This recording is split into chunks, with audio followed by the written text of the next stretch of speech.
Hi, I'm Tabitha from Tabitha's Crochet World, and my purpose for this little mini series is to share information that I wish I had known before I started crocheting. I didn't have anybody that was able to teach me. I just kind of took and jumped into it and started buying a bunch of stuff, and I really didn't know what I needed or even what to do. And I definitely learned the hard way.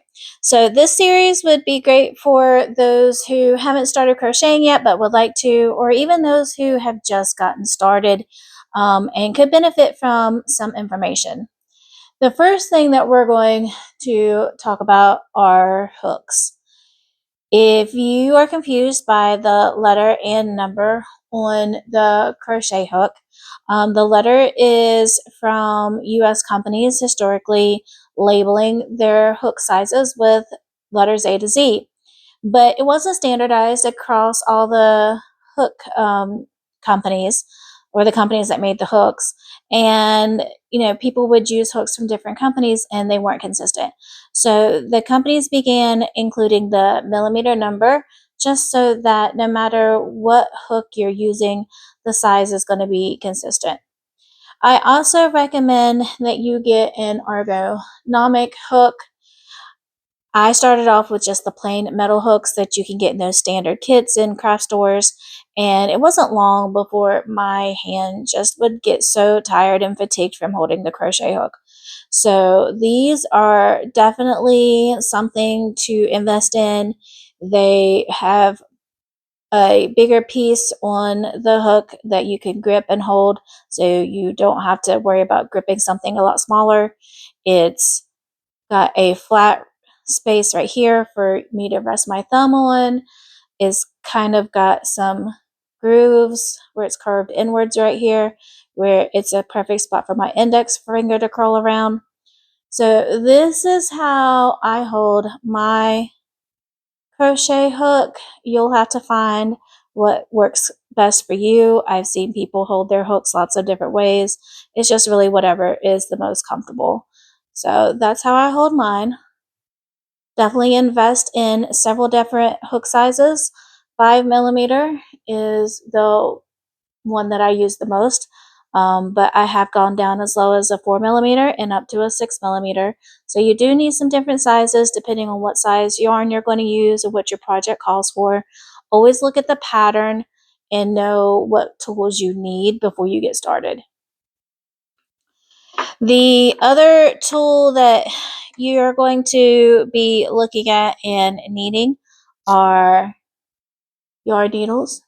When you fasten off and weave in ends for a project, you're going to need these. These are the ones I first started out with. They come in all different sizes. It's just a straight piece of metal. You can see it. This one has a bigger eye at the end for some bigger yarn. And then they do go smaller. You can see this one has a smaller eye. It'd be great for some thinner sized yarn, and it's a lot shorter. So those are always an option. Those are what I started with when I first started crocheting. I still have some of them, but this is the style that I have been using and I absolutely love. So this, you can see it has a little curved end right here. See if you can see it better with the background of my hand. Okay, so it's curved. It's great for any project, especially if you're going to be making dolls or animals and you need to sew on heads or arms or legs. That really allows you to get some good angles as you're sewing the pieces together. But it also works great for just basic weaving in ends as well. The other thing that you're going to need are stitch markers, which I've got right here. There's a couple of different styles. This is one that I recommend for beginners because it locks in place.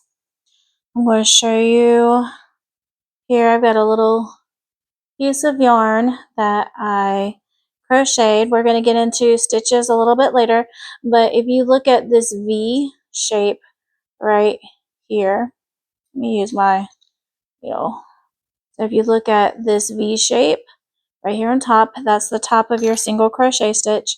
And to mark it, you just slide that under like that and then lock it.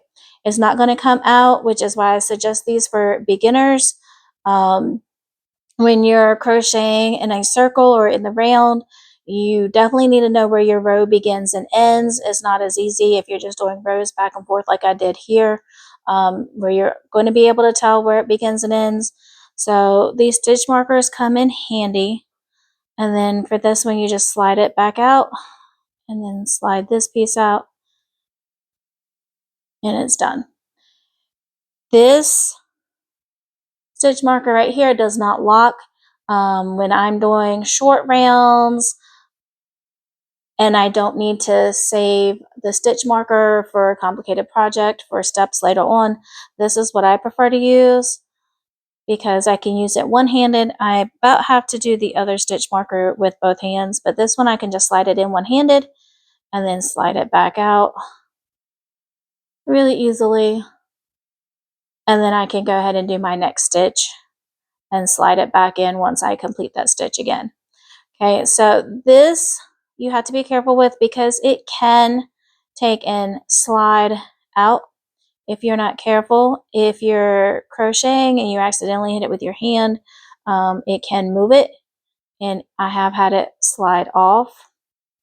So that's just something to think about as you begin crocheting, because it's really hard, especially as a beginner, to go back and figure out where that beginning stitch was or where that stitch was marked.